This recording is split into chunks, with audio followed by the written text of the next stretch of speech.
Li du parkên Diyarbekirê ev du mehe bi rêberiya mamosteyan ji bo jinan dersên sporê hatiye destpêkirin. Ji aliyê bajarvaniya mezin û yê kluba dîskî sporê ve bi duruşma ji bo her kesî spor her sibe ji saet 6 heta 8 dersên sporê tên dayîn.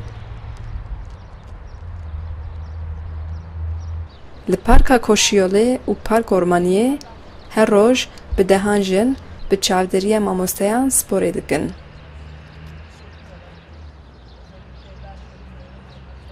Dîskê spor ji bo jinan ku saxlemiya bedena wan baş be, bilî malên xwe bikevine nav jiyaneka sosyal, her wiha dikaribin wextekî xweş derbas bikin.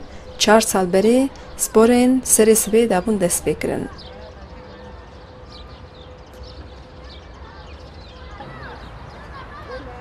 Hatiye rihana 58 salê ya ku serê mehekê ev dest sporê kiriye ji me re wiha axivî.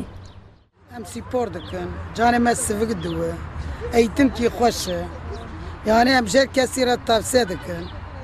Bir herçî yani pîrek hevalê me giwerin.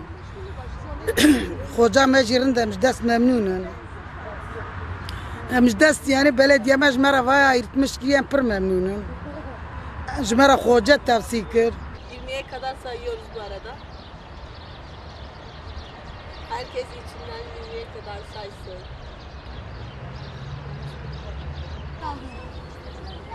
Ew jinên ku dixwazin kîloyên xwe yên zêde bidin, her sibe piştî ku zarokên xwe dişînin dibistanê, an karê xwe xelas dikin, tên parkê û 2 saet spor dikin.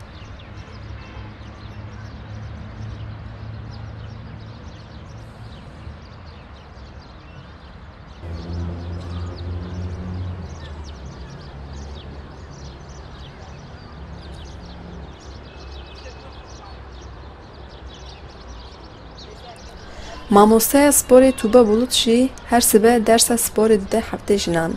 Tuğba Bulut ben.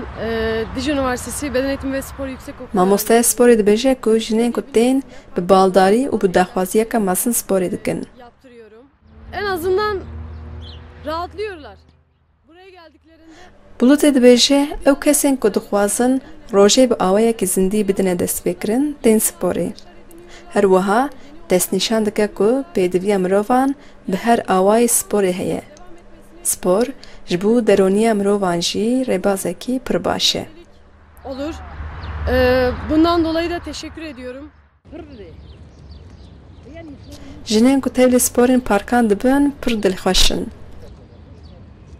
Hecican Farqîn, Dengê Amerîka, Diyarbekir.